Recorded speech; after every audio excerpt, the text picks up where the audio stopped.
YCP హయాంలో జరిగిన మద్యం కుంభకోణంలో మనీ లాండరింగ్ పై ఈడీ దూకుడు పెంచింది.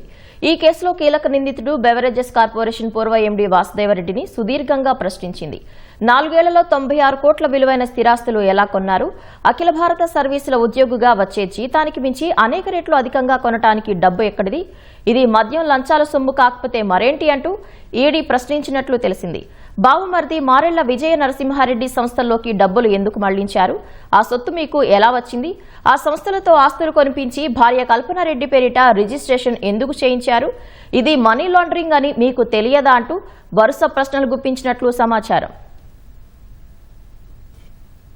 మద్యం కుంభకోణంలో కీలక పాత్ర పోషించిన బెవరేజెస్ కార్పొరేషన్ పూర్వ ఎండీ వాసుదేవరెడ్డిని ఈడీ అధికారులు బుధవారం హైదరాబాద్లోని వారి కార్యాలయంలో ఉదయం 11:30 నుంచి సాయంత్రం 5:30 వరకు సుదీర్ఘంగా ప్రశ్నించారు. వాసుదేవరెడ్డి తన భార్య కల్పనారెడ్డి, బావమరిది విజయనరసింహారెడ్డి, మామ మారెళ్ల పుల్లారెడ్డి, వారికి చెందిన VNR dairy products, VNR global, Shri Lakshmi Narasimhaswamy milk chilling point తదితర సంస్థల్లోకి మళ్లించిన నిధులు, ఆ సొత్తుతో కొన్న స్థిరాస్తుల గురించి ఆరా తీసింది. కల్పనారెడ్డి, విజయ నరసింహారెడ్డి భాగస్వాములుగా ఉన్న వీఎన్ఆర్ డైరీ ప్రొడక్ట్స్ లో మద్యం కుంభకోణంలో దోచుకున్న సొత్తులో కొంత మళ్లించారని గుర్తించిన ఈడీ అధికారులు దీనిపై ప్రశ్నలు సంధించారు. 2023 డిసెంబరు, 2024 మార్చి నెలల్లో తెలంగాణలోని వికారాబాద్ జిల్లాలో 34 కోట్ల విలువైన స్థిరాస్తులను వీఎన్ఆర్ డైరీ ప్రొడక్ట్స్ సంస్థ కొనుగోలు చేసింది. హైదరాబాద్ లోని గండిపేట వెన్సా బ్రిడ్జ్ లో 1,40,00,000 విలువైన ఓ విల్లాను కొనింది. దాన్ని కల్పనారెడ్డి పేరిట రిజిస్ట్రేషన్ చేశారని దర్యాప్తులో గుర్తించిన ఈడీ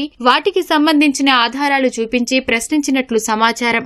బావమరిది విజయ నరసింహారెడ్డి నిర్వహణలోని Randeep enterprises, Asifa marketing services, Venkateswara enterprises, VNR global వంటి సంస్థలతో B9 బెవరేజెస్ లిమిటెడ్ సంస్థ మార్కెటింగ్, అడ్వర్టైజ్మెంట్ ఒప్పందాలపై ఈడీ అధికారులు ప్రశ్నించారు.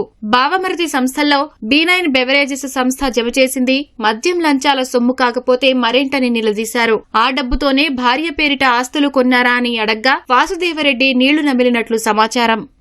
ఏపీఎస్బీసీఎల్ డిపోల నుంచి ప్రభుత్వ దుకాణాలకు మద్యం రవాణా కాంట్రాక్టును సిగ్మా సంస్థకు కట్టబెట్టడంలో వాసుదేవరెడ్డిదే కీలక పాత్ర పోషించారని ఈడీ గుర్తించింది. మద్యం కుంభకోణం నిందితుడు ఈశ్వర్ కిరణ్ కుమార్ రెడ్డితో కలిసి అక్రమానికి తెరలేపారని, రవాణా ఛార్జీలను భారీగా పెంచేసి ప్రభుత్వ ఖజానాకు నష్టం కలిగించారని, తద్వారా అనుచిత లబ్ది పొందారని విచారణలో తేల్చారు. విజయ నరసింహారెడ్డిని ముందు పెట్టి మద్యం రవాణాలోనూ దోచుకున్నారని ఇప్పటికే ఈడీ దర్యాప్తులో గుర్తించింది. ఆ వివరాల ఆధారంగా వాసుదేవరెడ్డిని ప్రశ్నించింది.